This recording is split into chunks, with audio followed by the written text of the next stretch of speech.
Free, el segundo de los tres espíritus, despertó al dar un estrepitoso ronquido, e incorporándose en el lecho para coordinar sus pensamientos. No tuvo necesidad de que le advirtiesen que la campana estaba próxima a dar otra vez la una. Vuelto a la realidad, comprendió que era el momento crítico en que debía celebrar una conferencia con el segundo mensajero que se le enviaba por la intervención de Jacob Marley. Pero hallando muy desagradable el escalofrío que experimentaba en el lecho al preguntarse cuál de las cortinas separaría el nuevo espectro, la separaría con sus propias manos y, acostándose de nuevo, se constituyó en avisado centinela de lo que pudiera ocurrir alrededor de la cama, pues deseaba hacer frente al espíritu en el momento de su aparición y no ser asaltado por sorpresa y dejarse dominar por la emoción.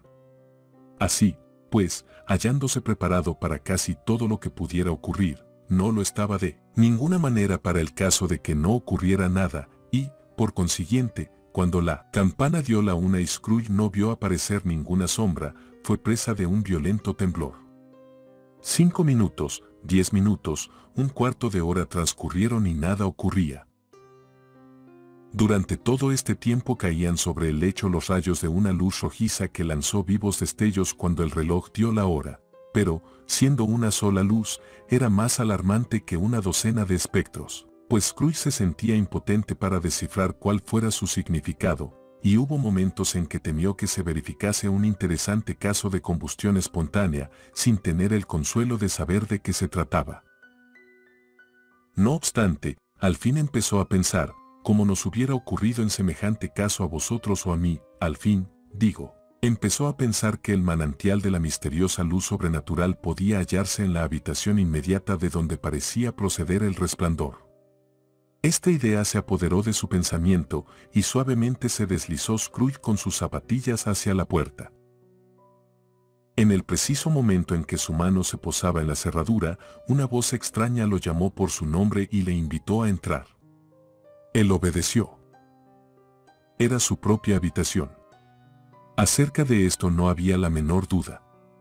Pero la estancia había sufrido una sorprendente transformación. Las paredes y el techo hallábanse de tal modo cubiertos de ramas y hojas que parecía un perfecto boscaje, el cual por todas partes mostraba pequeños frutos que resplandecían. Las rizadas hojas de acebo, yedra y muérdago reflejaban la luz como si se hubieran esparcido multitud de pequeños espejos, y en la chimenea resplandecía una poderosa llamarada, alimentada por una cantidad de combustible desconocida en tiempo de Marley o de Scrooge y desde hacía muchos años y muchos inviernos. Amontonados sobre el suelo, formando una especie de trono, había pavos, gansos, piezas de caza, aves caseras, suculentos trozos de carne, cochinillos, largas salchichas, pasteles, barriles de ostras, encendidas castañas, sonrosadas manzanas, jugosas naranjas, brillantes peras y tazones llenos de ponche que obscurecían la habitación con su delicioso vapor. Cómodamente sentado sobre este lecho se hallaba un alegre gigante de glorioso aspecto que tenía una brillante antorcha de forma parecida al cuerno de la abundancia, y que la mantenía en alto para derramar su luz sobre Scrooge cuando éste llegó atisbando alrededor de la puerta. «Entrad», exclamó el espectro. «Entrad y conocedme mejor, hombre». Scrooge penetró tímidamente e inclinó la cabeza ante el espíritu. Ya no era el terco Scrooge que había sido, y aunque los ojos del espíritu eran claros y benévolos, no le agradaba encontrarse con ellos. «Soy el espectro de la Navidad presente», dijo el espíritu. «Miradme». Scrooge le miró con todo respeto. Estaba vestido con una sencilla y larga túnica o manto verde, con vueltas de piel blanca. Esta vestidura colgaba sobre su figura con tal negligencia, que se veía el robusto pecho desnudo como si no se cuidara de mostrarlo ni de ocultarlo con ningún artificio.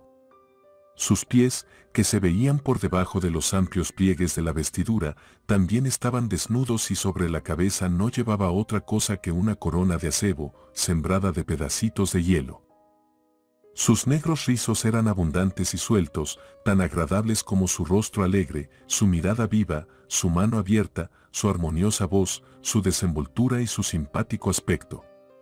Ceñida a la cintura llevaba una antigua vaina de espada, pero en ella no había arma ninguna y la antigua vaina se hallaba mohosa.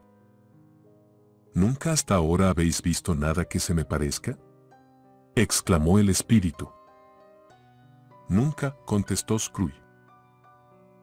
Nunca habéis paseado en compañía de los más jóvenes miembros de mi familia, quiero decir, pues yo soy muy joven, de mis hermanos mayores nacidos en estos últimos años, prosiguió el fantasma. Me parece que no, dijo Scrooge.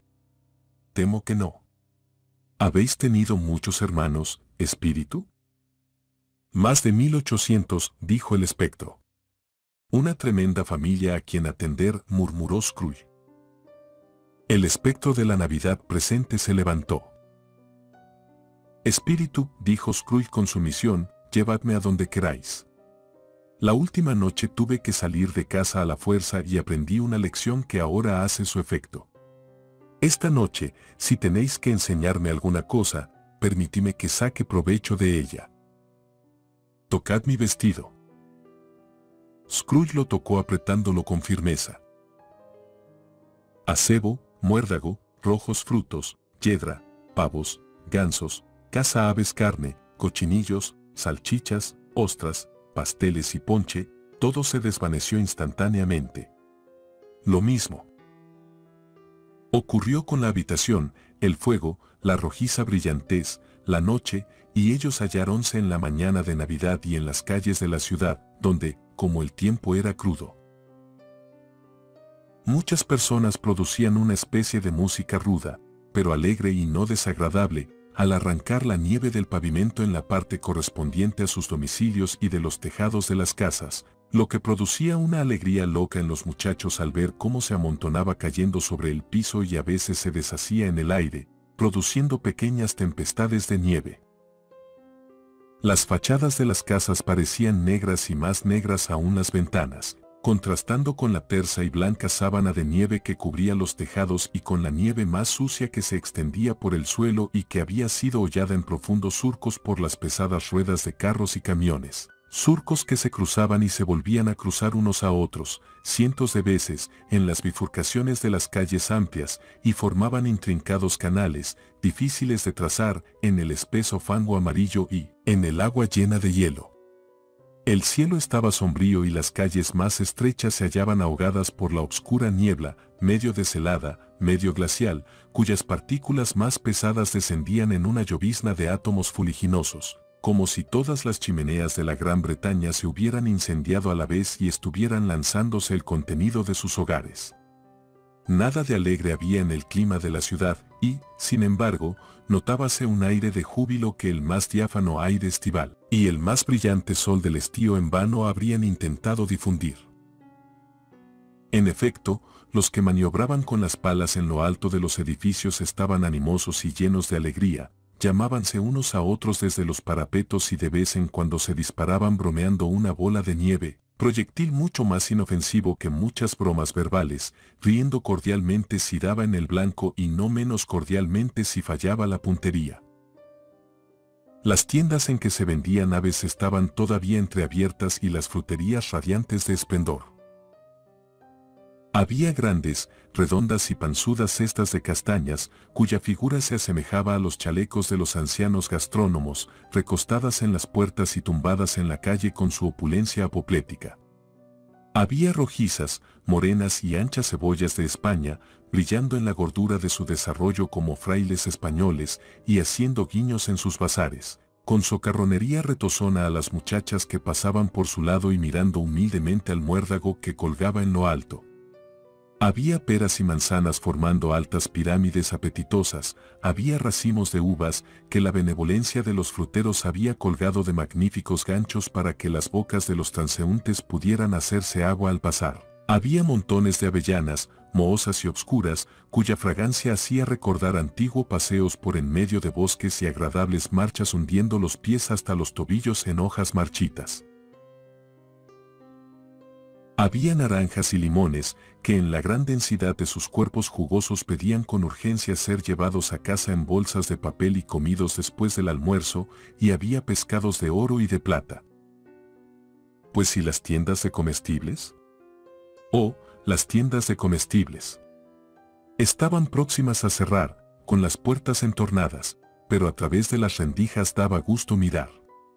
No era solamente que los platillos de la balanza produjesen un agradable sonido al caer sobre el mostrador, ni que el bramante se separase del carrete con viveza, ni que las cajas metálicas resonasen arriba y abajo como objetos de prestidigitación, ni que los olores mezclados del té y del café fuesen muy agradables al olfato, ni que las pasas fuesen abundantes y raras, las almendras exageradamente blancas, las tiras de canela largas y rectas, delicadas las otras especias, las frutas confitadas, envueltas en azúcar fundido, capaces de excitar el apetito y dar envidia a los más fríos espectadores.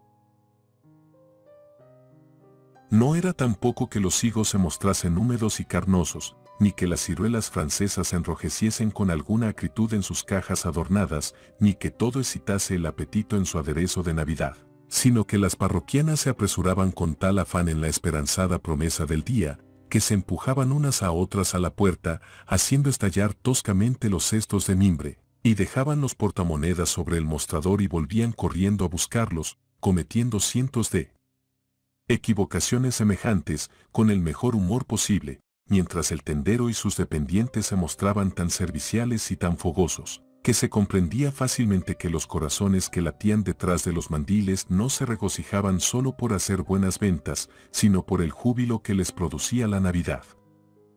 Pero pronto las campanas llamaron a las gentes a la iglesia o la capilla, y todos acudieron luciendo por las calles sus mejores vestidos y con la alegría en los rostros, y al mismo tiempo desembocaron por todas las calles, callejuelas y recodos incontables personas que llevaban sus comidas a las tahonas para ponerlas en el horno. La vista de aquellas pobres gentes de buen humor pareció interesar muchísimo al espíritu, pues permaneció detrás de Scrooge a la puerta de una tahona y levantando las tapaderas de las cazuelas, conforme pasaban por su lado los que las llevaban, rociaba las comidas con el incienso de su antorcha, que era verdaderamente extraordinaria, pues una o dos veces que se cruzaron palabras airadas entre algunos portadores de comidas por haberse empujado mutuamente, el espíritu derramó sobre ellos algunas gotas de líquido procedente de la antorcha, e inmediatamente recobraron su buen humor, pues decían que era una vergüenza disputar el día de Navidad. Y nada más puesto en razón, señor. Cesaron de tocar las campanas y los tahoneros cerraron, y, sin embargo, era de admirar cómo desaparecía, por efecto de la confección de aquellas comidas, la mancha de humedad que coronaba todos los hornos, cuyo pavimento echaba humo como si estuvieran asándose hasta sus piedras. ¿Hay algún aroma peculiar en el líquido de vuestra antorcha con el que rociáis?, preguntó Scrooge. Sí. El mío. ¿Ejerce influencia sobre las comidas en este día?, preguntó Scrooge. En todas, sobre todo en las de los pobres. ¿Por qué sobre todo en las de los pobres?, preguntó Scrooge. Porque son los que más lo necesitan. Espíritu, dijo Scrooge, después de reflexionar un momento, me admira que, de todos los seres que viven en este mundo que habitamos, solo vos deseéis limitar a estas gentes las ocasiones que se les ofrecen de inocente alegría. Yo. Gritó el espíritu. Sí, porque les priváis de trabajar cada 7 días, con frecuencia el único día en que pueden decir verdaderamente que comen. ¿No es cierto?, dijo Scrooge. Yo. Gritó el espíritu. Procuráis que cierren los hornos el 7º día, dijo Scrooge. Y es la misma cosa. Yo. Exclamó el espíritu. Perdonadme si estoy equivocado. Se hace en vuestro nombre, o, por lo menos, en nombre de vuestra familia, dijo Scrooge. Hay algunos seres sobre la tierra, replicó el espíritu, que pretenden conocernos, y que realizan sus acciones de pasión, orgullo, malevolencia, odio, envidia, santurronería y egoísmo en nuestro nombre, y que son tan extraños para nosotros y para todo lo que con nosotros se relaciona, como si nunca hubieran vivido. Acordaos de ello y cargad la responsabilidad sobre ellos y no sobre nosotros. Scrooge prometió lo que el espíritu le pedía, y siguieron adelante, invisibles como habían sido antes, hacia los suburbios de la ciudad. Era una notable cualidad del espectro, que Scrooge había observado a la puerta del taonero, que, a pesar de su talla gigantesca, podía amoldarse a cualquier sitio con comodidad y que, como un ser sobrenatural, se hallaba en cualquier habitación baja de techo tan cómodamente como podía haber estado en un salón de elevadísimas paredes. Y ya fuese por el placer que el buen espíritu experimentaba al mostrar este poder suyo, ya por su naturaleza amable, generosa y cordial y su simpatía por los pobres, condujo a Scrooge derechamente a casa del dependiente de éste, pues allá fue, en efecto, llevando a Scrooge adherido a su vestidura. A uno llegar al umbral, sonrió el espíritu y se detuvo para bendecir la morada de Bob Cratchit con las salpicaduras de su antorcha. Bob solo cobraba 15 bob semanales, cada sábado solo embolsaba 15 ejemplares de su nombre, y sin embargo, el espectro de la Navidad presente no dejó por ello de bendecir su morada, que se componía de 4 piezas. Entonces se levantó la señora Cratchit, esposa de Cratchit, vestida pobremente con una bata a la cual había dado ya 2 vueltas, pero llena de cintas que no valdrían más de 6 peniques, y en aquel momento estaba poniendo la mesa, ayudada por Belinda Cratchit, la segunda de sus hijas también adornada con cintas, mientras Master Pedro Cratchit hundía un tenedor en una cacerola de patatas, llegándole a la boca las puntas de un monstruoso cuello planchado, que pertenecía a Bob y que se lo había cedido a su hijo y heredero para celebrar la festividad del día, gozoso al hallarse tan elegantemente adornado y orgulloso de poder mostrar su figura en los jardines de moda. De pronto entraron llorando 2 Cratchit más pequeños, varón y hembra, diciendo a gritos que desde la puerta de la taona habían sentido el olor del ganso y habían conocido que era el suyo, y pensando en la comida, estos pequeños Cratchit se pusieron a bailar alrededor de la mesa y exaltaron hasta los cielos a Master Pedro Cratchit, mientras él, sin orgullo, aunque faltaba poco para que le ahogase el cuello, soplaba la lumbre hasta que las patatas estuvieron cocidas y en disposición de ser apartadas y peladas. ¿Dónde estará vuestro padre?, dijo la señora Cratchit. ¿Y vuestro hermano Tiny Tim? ¿Y Marta, que el año pasado, el día de Navidad, estaba aquí hace ya media hora? Aquí está Marta, mamá, dijo una muchacha entrando al mismo tiempo que hablaba. Aquí está Marta, mamá, gritaron los 2 Cratchit pequeños. ¡Viva! Tenemos un ganso, Marta. Pero, hija mía, ¿cuánto has tardado?, dijo la señora Cratchit, besándola una docena de veces y quitándole el velo y el sombrero con sus propias manos, solícitamente. He tenido que terminar una labor para tener libre la mañana, mamá, replicó la muchacha. Bueno, es que nunca creí que vinieses tan tarde. Acércate a la lumbre, hija mía, y caliéntate. Dios te bendiga. No, no. Ya viene papá, gritaron los 2 pequeños Cratchit, que danzaban de un lado para otro. Escóndete, Marta, escóndete. Escondióse Marta y entró Bob, el padre, con la bufanda colgándole lo menos 3 pies por la parte anterior y su traje muy usado, pero limpio y zurcido, de modo que presentaba un aspecto muy favorable. Traía sobre los hombros a Tiny Tim. Pobre Tiny Tim. Tenía que llevar una pequeña muleta y los miembros sostenidos por un aparato metálico. ¿Dónde está Marta?, gritó Bob Cratchit mirando a su alrededor. No ha venido, dijo la señora Cratchit. No ha venido, dijo Bob, con una repentina desilusión en su entusiasmo, pues había sido el caballo de Tim al recorrer todo el camino desde la iglesia y había llegado a casa dando saltos. No haber venido siendo el día de Navidad. A Marta no le gustó ver a su padre desilusionado a causa de una broma y salió prematuramente de detrás de la puerta, echándose en sus brazos, mientras los 2 pequeños Cratchit empujaron a Tiny Tim y le llevaron a la cocina para que oyese cantar el pudding en la cacerola. ¿Y cómo se ha portado Tiny Tim?, preguntó la señora Cratchit, después de burlarse de la credulidad de Bobby cuando éste hubo estrechado a su hija contra su corazón. Muy bien, dijo Bob, muy bien. Se ha hecho algo pensativo y se le ocurren las más extrañas cosas que ha oído. Al venir a casa me decía que quería que la gente le viese en la iglesia, porque él era un inválido, y sería muy agradable para todos recordar el día de Navidad al que había hecho andar a los cojos y había dado vista a los ciegos. La voz de Bob era temblorosa al decir eso y tembló más cuando dijo que Tiny Tim crecía en fuerza y vigor. Oyóse su activa muleta sobre el pavimento, y antes de que se oyera una palabra más, reapareció Tiny Tim escoltado por su hermano y su hermana, que le llevaron a su taburete junto a la lumbre.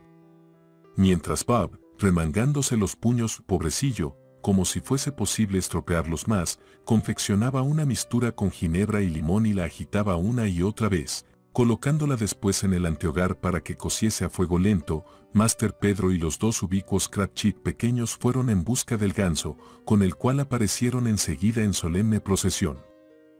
Tal bullicio se produjo entonces, que creyérase al ganso la más rara de todas las aves, un fenómeno con plumas, ante el cual fuese cosa corriente un cisne negro, y en verdad que en aquella casa era ciertamente extraordinario. La señora Cratchit calentó la salsa, ya preparada en una cacerolita. Master Pedro mojó las patatas con vigor increíble, la señorita Belinda endulzó la salsa de manzanas, Marta quitó el polvo a la vajilla. Bob sentó a Tiny Tim a su lado en una esquina de la mesa. Los dos pequeños Cratchit pusieron sillas para todos, sin olvidarse de ellos mismos, y montando la guardia en sus puestos se metieron la cuchara en la boca, para no gritar pidiendo el ganso antes de que llegara el momento de servirlo. Por fin se pusieron los platos, y se dijo una oración, a la que siguió una pausa, durante la cual no se oía respirar, cuando la señora Cratchit, examinando el trinchante, se disponía a hundirlo en la pechuga, pero cuando lo hizo y salió del interior del ganso un borbotón de relleno, un murmullo de placer se alzó alrededor de la mesa, y hasta Tiny Tim, animado por los pequeños Cratchit, golpeó en la mesa con el mango de su cuchillo y gritó débilmente, ¡viva! Nunca se vio ganso como aquel. Bob dijo que jamás creyó que pudiera existir un manjar tan delicioso. Su blandura y su aroma, su tamaño y su baratura fueron los temas de la admiración general, y añadiéndole la salsa de manzanas y las patatas deshechas, constituyó comida suficiente para toda la familia. En efecto, como la señora Cratchit dijo, al observar que había quedado un huesecillo en el plato, no habían podido comérselo todo. Sin embargo, todos quedaron satisfechos, particularmente los Cratchit más pequeños, que tenían salsa hasta en las cejas. La señorita Belinda cambió los platos y la señora Cratchit salió del comedor muy nerviosa porque no quería que la viesen ir en busca del pudín. Entonces los comensales supusieron toda clase de horrores, que no estuviera todavía bastante hecho, que se rompiera al llevarlo a la mesa, que alguien hubiera escalado la pared del patio y lo hubiera robado, mientras estaban entusiasmados con el ganso. Ante esta suposición los dos pequeños Cratchit se pusieron pálidos. Atención. Una gran cantidad de vapor. El pastel estaba ya fuera del molde. Un olor a tela mojada. Era el paño que lo envolvía. Un olor apetitoso que hacía recordar al fondista, al pastelero de la casa de al lado y a la planchadora. Era el pudín. Al medio minuto entró la señora Cratchit con el rostro encendido, pero sonriendo orgullosamente, con el pudín, que parecía una bala de cañón duro y macizo, lanzando las llamas que producía la 20ª parte de media copa de aguardiente inflamado, y embellecido con una rama del árbol de Navidad clavada en la cúspide. «Oh, admirable pudding». Bob Cratchit dijo con toda seriedad que lo estimaba como el éxito más grande conseguido por la señora Cratchit desde que se casaron.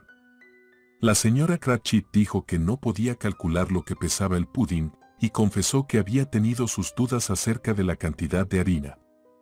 Todos tuvieron algo que decir respecto de él, pero ninguno dijo, ni lo pensó siquiera, que era un pudín pequeño para una familia tan numerosa.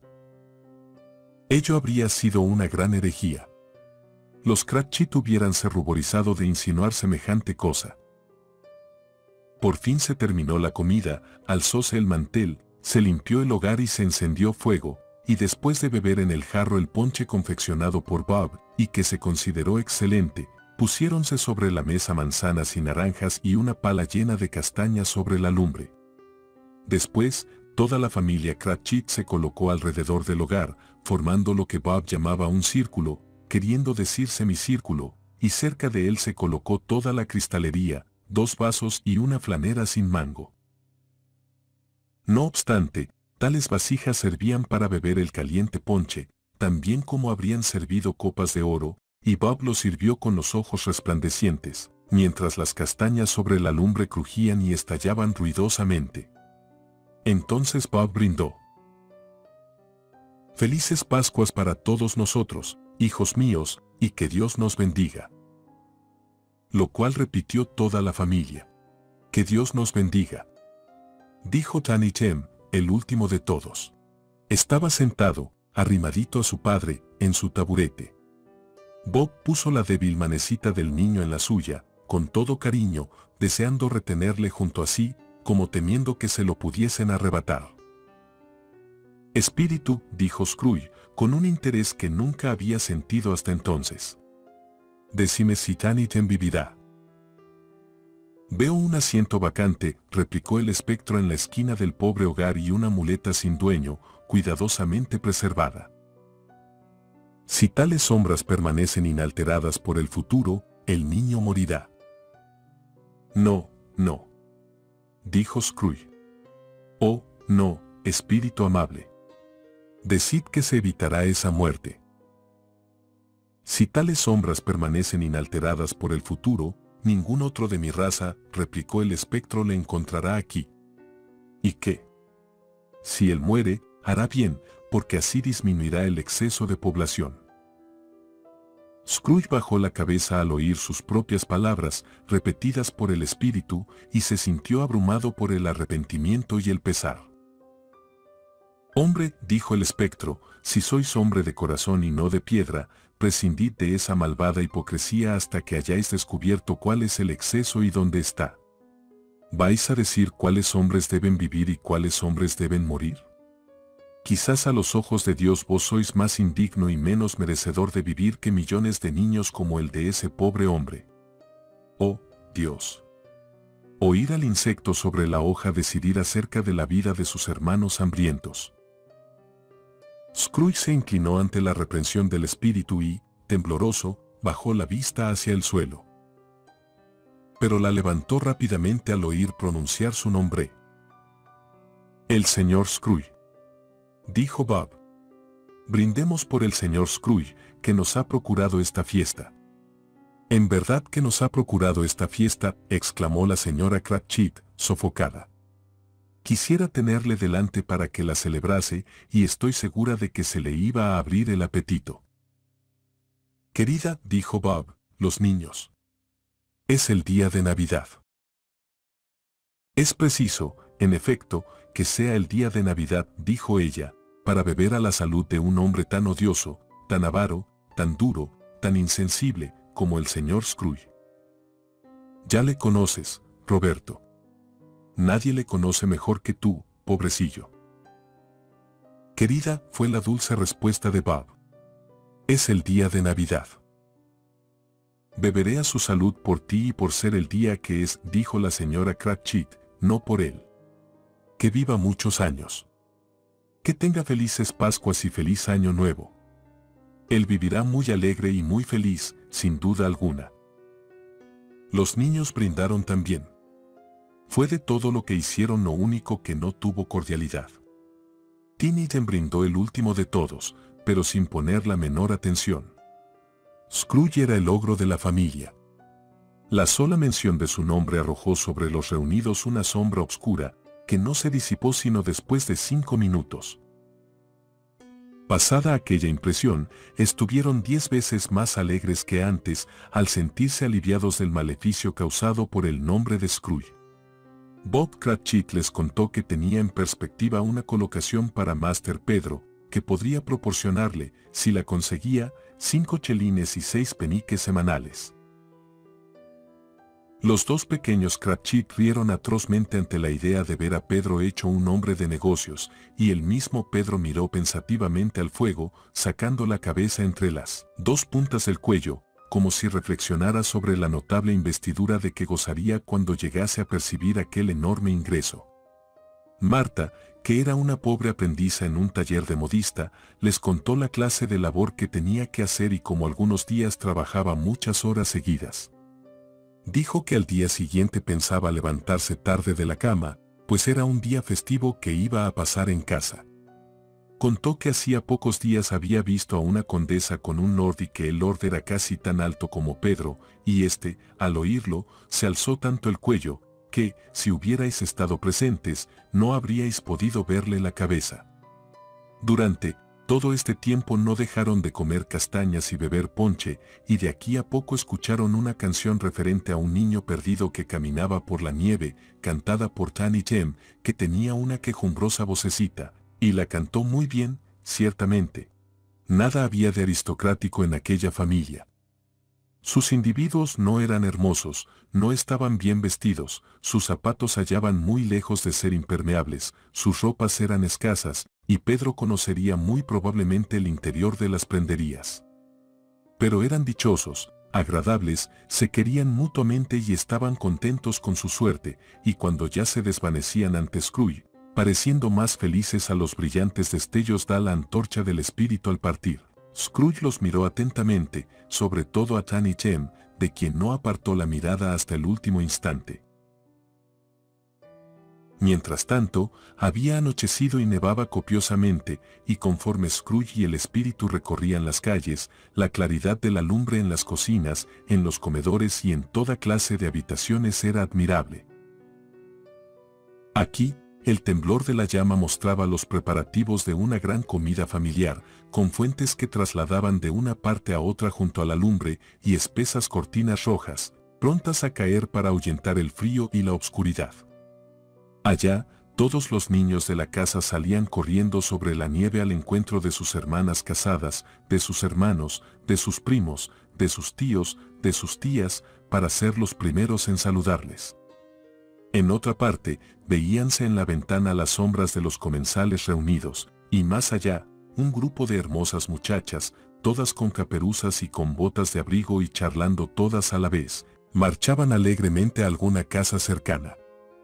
Infeliz del soltero, las astutas hechiceras bien lo sabían, que entonces las hubiera visto entrar, con la tez encendida por el frío. Si hubierais juzgado por el número de personas que iban a reunirse con sus amigos, habríais pensado que no quedaba nadie en las casas para recibirlas cuando llegasen, aunque ocurría lo contrario. En todas las casas se esperaban visitas y se preparaba el combustible en la chimenea. Cuán satisfecho estaba el espectro. Cómo desnudaba la amplitud de su pecho y abría su espaciosa mano, derramando con generosidad su luciente y sana alegría sobre todo cuanto se hallaba a su alcance. El mismo farolero, que corría delante de él salpicando las sombrías calles con puntos de luz y que iba vestido como para pasar la noche en alguna parte, se echó a reír a carcajadas cuando pasó el espíritu por su lado, aunque fácilmente se adivinaba que el farolero ignoraba que su compañero del momento era la Navidad en persona. De pronto, sin una palabra de advertencia por parte del espectro, halláronse en una fría y desierta región pantanosa, en la que había derrumbadas monstruosas masas de piedra. Como si fuera un cementerio de gigantes, el agua se derramaba por donde quiera, es decir, se habría derramado, a no ser por la escarcha que la aprisionaba, y nada había crecido sino el moho, la retama y una áspera hierba. En la concavidad del oeste, el sol poniente había dejado una ardiente franja roja que fulguró sobre aquella desolación durante un momento, como un ojo sombrío que, tras el párpado, fuese bajando, bajando, bajando, hasta perderse en las densas tinieblas de la oscura noche. ¿Qué sitio es este?, preguntó Scrooge. Un sitio donde viven los mineros, que trabajan en las entrañas de la tierra, contestó el espíritu. Pero me conocen. Mirad. Brillaba una luz en la ventana de una choza y rápidamente se dirigieron hacia ella. Pasando a través de la pared de piedra y barro, hallaron una alegre reunión alrededor de un fuego resplandeciente, un hombre muy viejo y su mujer, con sus hijos y los hijos de sus hijos y parientes de otra generación más, todos con alegres adornos en su atavío de fiesta. El anciano, con una voz que rara vez se distinguía entre los rugidos del viento sobre la desolada región, entonaba una canción de Navidad, que ya era una vieja canción cuando él era un muchacho, y de vez en cuando todos los demás se le unían al coro. Cuando ellos levantaban sus voces, el anciano hacía lo mismo y sentíase con nuevo vigor, y cuando ellos se detenían en el canto, el vigor del anciano decaía de nuevo. El espíritu no se detuvo allí, sino que dejó a Scrooge que se agarrase a su vestidura y, cruzando sobre la región pantanosa, se dirigió, ¿a dónde? ¿No sería al mar? Pues, sí, al mar. Horrorizado, Scrooge vio que se acababa la tierra y contempló una espantosa serie de rocas detrás de ellos, y ensordeció sus oídos el fragor del agua, que rodaba y rugía y se encrespaba entre medrosas cavernas abiertas por ella y furiosamente trataba de socavar la tierra. Edificado sobre un lúgubre arrecife de las escarpadas rocas, próximamente a una legua de la orilla, y sobre el cual se lanzaban las aguas irritadas durante todo el año, se erguía un faro solitario. Grandes cantidades de algas colgaban hasta su base, y pájaros de las tormentas nacidos del viento, se puede suponer, como las algas nacen del agua, subían y bajaban en torno de él como las olas que ellos rozaban con las alas. Pero aún allí, dos hombres que cuidaban del faro habían encendido una hoguera que, a través de la tronera abierta en el espeso muro de piedra, lanzaba un rayo de luz resplandeciente sobre el mar terrible. Los dos hombres, estrechándose las callosas manos por encima de la tosca mesa a la cual hallábanse sentados, se deseaban mutuamente felices Pascuas al beber su jarro de ponche, y uno de ellos, el más viejo, que tenía la cara curtida y destrozada por los temporales como pudiera estarlo el mascarón de proa de un barco viejo, rompió en una robusta canción, semejante al cantar del viento. De nuevo siguió adelante el espectro, por encima del negro y agitado mar, adelante, adelante, hasta que, hallándose muy lejos, según dijo a Scrooge, de todas las orillas, descendieron sobre un buque. Colocáronse tan pronto junto al timonel, que estaba en su puesto, tan pronto junto al vigía en la proa, o junto a los oficiales de guardia, obscuras y fantásticas figuras en sus varias posiciones. Pero todos ellos tarareaban una canción de Navidad o tenían un pensamiento propio de Navidad o hablaban en voz baja a su compañero de algún día de Navidad ya pasado, con recuerdos del hogar referentes a él. Y todos cuantos se hallaban a bordo, despiertos o dormidos, buenos o malos, habían tenido para los demás una palabra más cariñosa aquel día que otro cualquiera del año, y habían tratado extensamente de aquella festividad. Y habían recordado a las personas queridas a través de la distancia y habían sabido que ellas tenían un placer en recordarlos. Sorprendióse grandemente Scrooge mientras escuchaba el bramido del viento y pensaba que solemnidad tiene su movimiento a través de la aislada obscuridad sobre un ignorado abismo, cuyas honduras son secretos tan profundos como la muerte. Sorprendióse grandemente Scrooge cuando, reflexionando así, oyó una estruendosa carcajada. Pero se sorprendió mucho más al reconocer que aquella risa era de su sobrino y al encontrarse en una habitación clara, seca y luminosa, con el espíritu sonriendo a su lado y mirando a su propio sobrino con aprobadora afabilidad. Ja, ja. Rió el sobrino de Scrooge. Ja, ja, ja. Si por una inverosímil probabilidad sucediera que conocieseis un hombre de risa más sana que el sobrino de Scrooge, me agradaría mucho conocerle. Presentadme a él y cultivaré su amistad. Es cosa admirable, demostradora del exacto mecanismo de las cosas, que así como hay contagio en la enfermedad y en la tristeza, no hay nada en el mundo tan irresistiblemente contagioso como la risa y el buen humor. Cuando el sobrino de Scrooge se echó a reír de esta manera, sujetándose las caderas, dando vueltas a la cabeza y haciendo muecas, con las más extravagantes contorsiones, la sobrina de Scrooge, sobrina política, se echó a reír tan cordialmente como él. Y los amigos que se hallaban con ellos también rieron ruidosamente. Ja, ja. Ja, ja, ja. Dijo que la Navidad era una patraña, como tengo que morirme, gritó el sobrino de Scrooge. Y lo creía. ¡Qué vergüenza para él!, dijo la sobrina de Scrooge, indignada. Era muy linda, extraordinariamente linda, de cara agradable y cándida, de sazonada boquita, que parecía hecha para ser besada, como lo era, sin duda, con toda clase de hermosos hoyuelos en la barbilla, que se mezclaban unos con otros cuando se reía, y con los dos ojos más esplendorosos que jamás habéis visto en una cabecita humana. Era enteramente lo que habrían llamado provocativa, pero intachable. Oh, perfectamente intachable. Es un individuo cómico, dijo el sobrino de Scrooge, eso es verdad, y no tan agradable como debiera ser.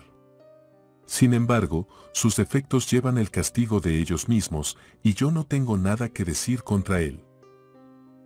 Sé que es muy rico, Fred, insinuó la sobrina de Scrooge. A uno menos siempre me has dicho que lo era. ¿Y qué, amada mía?, dijo el sobrino. Su riqueza es inútil para él. No hace nada bueno con ella. No se procura comodidades con ella. No ha tenido la satisfacción de pensar que va a beneficiarnos con ella. Me falta la paciencia con él, indicó la sobrina de Scrooge. Las hermanas de la sobrina de Scrooge y todas las demás señoras expresaron la misma opinión. Oh, dijo el sobrino de Scrooge. Yo lo siento por él. No puedo irritarme contra él aunque quiera. ¿Quién sufre con sus genialidades? Siempre él. Se le ha metido en la cabeza no complacernos y no quiere venir a comer con nosotros. ¿Cuál es la consecuencia? Es verdad que perder una mala comida no es perder mucho. Pues yo creo que ha perdido una buena comida, interrumpió la sobrina de Scrooge. Todos los demás dijeron lo mismo, y se les debía considerar como jueces competentes, porque en aquel momento acababan de comerla, los postres estaban ya sobre la mesa, y todos habíanse reunido alrededor de la lumbre. Bueno, me alegra mucho oírlo, dijo el sobrino de Scrooge, porque no tengo mucha confianza en estas jóvenes amas de casa. ¿Qué opinas, Tapper? Tapper tenía francamente fijos los ojos en una de las hermanas de la sobrina de Scrooge, y contestó que un soltero era un infeliz paria que no tenía derecho a emitir su opinión respecto del asunto, y enseguida la hermana de la sobrina de Scrooge, la regordeta, con el camisolín de encaje, no la de las rosas, se ruborizó. Continúa, Fred, dijo la sobrina de Scrooge, palmoteando. Ese nunca termina lo que empieza a decir. Es un muchacho ridículo. El sobrino de Scrooge soltó otra carcajada, y como era imposible evitar el contagio, aunque la hermana regordeta trató con dificultad de hacerlo, oliendo vinagre aromático, el ejemplo de él fue seguido unánimemente. Solamente iba a decir, continuó el sobrino de Scrooge, que la consecuencia de disgustarse con nosotros y no divertirse con nosotros es, según creo, que pierde algunos momentos agradables que no le habrían perjudicado. Estoy seguro de que pierde más agradables compañeros que los que puede encontrar en sus propios pensamientos, en su viejísimo despacho o en sus polvorientas habitaciones. Me propongo darle igual ocasión todos los años, le agrade o no le agrade, porque le compadezco. Que se burle de la Navidad hasta que se muera, pero no puede menos de pensar mejor de ella. Le desafío, si se encuentra conmigo de buen humor, año tras año, diciéndole, tío Scrooge, ¿cómo estáis? Si solo eso le hace dejar a su pobre dependiente 50 libras, ya es algo, y creo que ayer le conmoví. A uno oír que había conmovido a Scrooge, rieron los demás. Pero como Fred tenía corazón sencillo y no se preocupaba mucho del motivo de la risa con tal de ver alegres a los demás, el sobrino de Scrooge les animó a divertirse, haciendo circular la botella alegremente. Después del té hubo un poco de música, pues formaban una familia de músicos, y os aseguro que eran entendidos, especialmente Tapper, que hizo sonar el bajo como los buenos, sin que se le hincharan las venas de la frente ni se le pusiera roja la cara. La sobrina de Scrooge tocó bien el arpa, y entre otras piezas tocó un aria sencilla, una nonada, aprenderíais a tararearla en 2 minutos, que había sido la canción favorita de la niña, que sacó Scrooge de la escuela, como recordó el espectro de la Navidad pasada. Cuando sonó aquella música, Todas las cosas que el espectro habíale mostrado se agolparon a la imaginación de Scrooge, se enterneció más y pensó que si hubiera escuchado aquello con frecuencia años antes, podía haber cultivado la bondad de la vida con sus propias manos para su felicidad, sin recurrir a la azada del sepulturero que enterró a Jacob Marley. Pero no dedicaron toda la noche a la música. Al poco rato jugaron a las prendas, pues es bueno sentirse niños algunas veces, y nunca mejor que en Navidad, cuando su mismo poderoso fundador era un niño. ¿Basta? Luego se jugó a la gallina ciega, y, sin duda, alguien parecía no ver. Y tan pronto creo que Tapper estaba realmente ciego, como creo que tenía ojos hasta en las botas. Mi opinión es que había acuerdo entre él y el sobrino de Scrooge, y que el espectro de la Navidad presente lo sabía. Su proceder respecto a la hermana regordeta, la del camisolín de encaje, era un ultraje a la credulidad de la naturaleza humana. Dando puntapiés a los utensilios del hogar, tropezando con las sillas, chocando contra el piano, metiendo la cabeza entre los cortinones, a donde quiera que fuese ella, siempre ocurría lo mismo. Siempre sabía dónde estaba la hermana regordeta. Nunca cogía a otra cualquiera.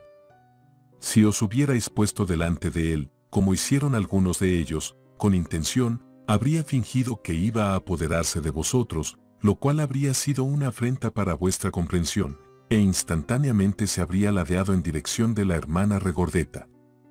A menudo gritaba a ella que eso no estaba bien, y realmente no lo estaba. Pero cuando por fin la cogió, cuando, a pesar de todos los crujidos de la seda y de los rápidos revoloteos de ella para huir, consiguió alcanzarla en un rincón donde no tenía escape, entonces su conducta fue verdaderamente execrable. Porque, con el pretexto de no conocerla, juzgó necesario tocar su cofia y además asegurarse de su identidad oprimiendo cierto anillo que tenía en un dedo y cierta cadena que le rodeaba el cuello. Todo eso era vil, monstruoso. Sin duda ella le dijo su opinión respecto de ello, pues cuando le correspondió a otro ser el ciego, ambos se hallaban contándose sus confidencias detrás de un cortinón. La sobrina de Scrooge no tomaba parte en el juego de la gallina ciega, permanecía sentada en una butaca con un taburete a los pies en un cómodo rincón de la estancia, donde el espectro y Scrooge estaban en pie detrás de ella, pero participaba en el juego de prendas, y era de admirar particularmente en el juego de Como os gusta, combinación amorosa con todas las letras del alfabeto, y la misma habilidad demostró en el de cómo, dónde y cuándo. Y, con gran alegría interior del sobrino de Scrooge, derrotaba completamente a todas sus hermanas, aunque éstas no eran tontas, como hubiera podido deciros Tapper. Habría allí 20 personas, jóvenes y viejos, pero todos jugaban, y lo mismo hizo Scrooge, quien olvidando enteramente, tanto se interesaba por aquella escena, que su voz no sonaba en los oídos de nadie. Decía en alta voz las palabras que había que adivinar, y muy a menudo acertaba, pues la aguja más afilada, la mejor Whitechapel, con la garantía de no cortar el hilo, no era más aguda que Scrooge, aunque le conviniera parecer obtuso ante el mundo. Al espectro le agradaba verle de tan buen humor, y le miró con tal benevolencia, que Scrooge le suplicó, como lo hubiera hecho un niño, que se quedase allí, hasta que se fuesen los convidados. Pero el espíritu le dijo que no era posible. «He aquí un nuevo juego», dijo Scrooge. «Media hora, espíritu, solo media hora». Era un juego llamado Sí y No, en el cual el sobrino de Scrooge debía pensar una cosa y los demás adivinar lo que pensaba, contestando sus preguntas solamente sí o no, según el caso. El vivo juego de preguntas a que estaba expuesto le hizo decir que pensaba en un animal viviente, más bien un animal desagradable, un animal salvaje, un animal que unas veces rugía y gruñía y otras veces hablaba, que vivía en Londres y se paseaba por las calles, que no se enseñaba por dinero, que nadie le conducía, que no vivía en una casa de fieras, que nunca se llevaba al matadero, y que no era un caballo, ni un asno, ni una vaca, ni un toro, ni un tigre, ni un perro, ni un cerdo, ni un gato, ni un oso. A cada nueva pregunta que se le dirigía, el sobrino soltaba una nueva carcajada, y llegó a tal extremo su júbilo, que se vio obligado a dejar el sofá y echarse en el suelo.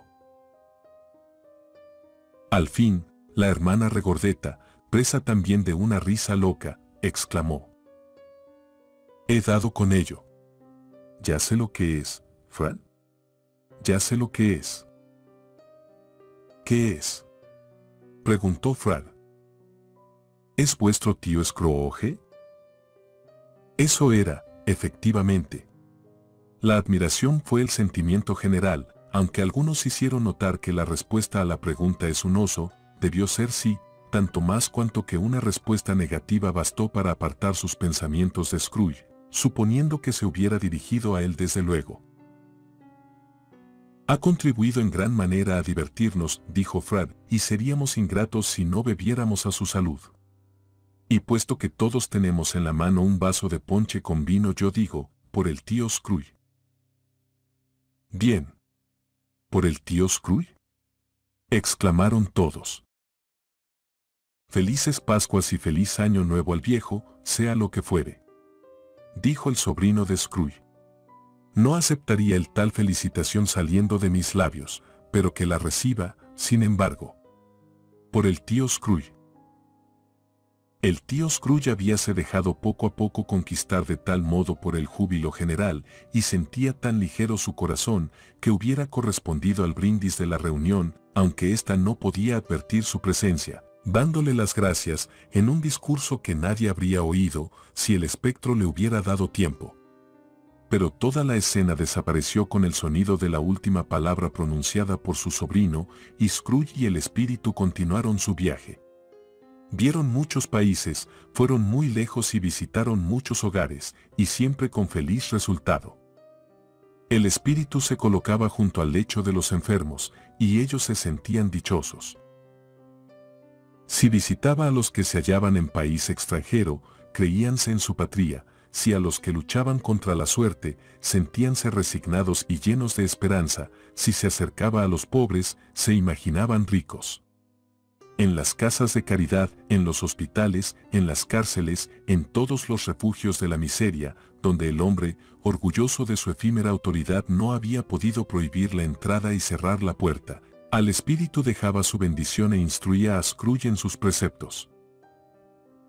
Fue una larga noche, si es que todo aquello sucedió en una sola noche, pero Scrooge dudó de ello, porque le parecía que se habían condensado varias navidades en el espacio de tiempo que pasaron juntos. Era extraño, sin embargo, que mientras Scrooge no experimentaba modificación en su forma exterior, el espectro se hacía más viejo, visiblemente más viejo. Scrooge había advertido tal cambio, pero nunca dijo nada, hasta que al salir de una reunión infantil donde se celebraban los reyes, mirando al espíritu cuando se hallaban solos, notó que sus cabellos eran grises. «¿Es tan corta la vida de los espíritus?», preguntó Scrooge. «Mi vida sobre este globo es muy corta», replicó el espectro. «Esta noche termina». «Esta noche», gritó Scrooge. «Esta noche, a las 12. Escuchad. La hora se acerca». En aquel momento las campanas daban las 11:03. «Perdonadme si soy indiscreto al hacer tal pregunta», dijo Scrooge mirando atentamente la túnica del espíritu, «pero veo algo extraño, que no os pertenece saliendo por debajo de vuestro vestido. ¿Es un pie o una garra?». «Pudiera ser una garra a juzgar por la carne que hay encima», contestó con tristeza el espíritu. «Mirad». De los pliegues de su túnica hizo salir dos niños miserables, abyectos, espantosos, horribles, repugnantes, que cayeron de rodillas a sus pies y se agarraron a su vestidura. «Oh, hombre! Mira, mira, mira a tus pies», exclamó el espectro. Eran un niño y una niña, amarillos flacos, cubiertos de harapos ceñudos, feroces, pero postrados, sin embargo, en su abyección. Cuando una graciosa juventud habría debido llenar sus mejillas y extender sobre su tez los más frescos colores, una mano marchita y desecada, como la del tiempo, las había arrugado, enflaquecido y decolorado. Donde los ángeles habrían debido reinar, los demonios se ocultaban para lanzar miradas amenazadoras. Ningún cambio, ninguna degradación, ninguna perversión de la humanidad, en ningún grado, a través de todos los misterios de la admirable creación, ha producido, ni con mucho, monstruos tan horribles y espantosos. Scrooge retrocedió, pálido de terror. Teniendo en cuenta quién se los mostraba, intentó decir que eran niños hermosos, pero las palabras se detuvieron en su garganta antes que contribuir a una mentira de tan enorme magnitud. ¿Espíritu, son hijos vuestros? Scrooge no pudo decir más. Son los hijos de los hombres, contestó el espíritu, mirándolos. Y se acogen a mí para reclamar contra sus padres. Este niño es la ignorancia. Esta niña es la miseria. Guardaos de ambos y de toda su descendencia, pero sobre todo del niño, pues en su frente veo escrita la sentencia hasta que lo escrito sea borrado. Niégalo, gritó el espíritu, extendiendo una mano hacia la ciudad. Calumnia a los que te lo dicen. Eso favorecerá tus designios abominables. Pero el fin llegará. ¿No tienen ningún refugio ni recurso?, exclamó Scrooge. ¿No hay cárceles?, dijo el espíritu, devolviéndole por última vez sus propias palabras. ¿No hay casas de corrección? La campana dio las 12. Scrooge miró a su alrededor en busca del espectro, y ya no le vio. Cuando la última campanada dejó de vibrar, recordó la predicción del viejo Jacob Marley, y, alzando los ojos, vio un fantasma de aspecto solemne, vestido con una túnica con capucha y que iba hacia él deslizándose sobre la tierra como se desliza la bruma.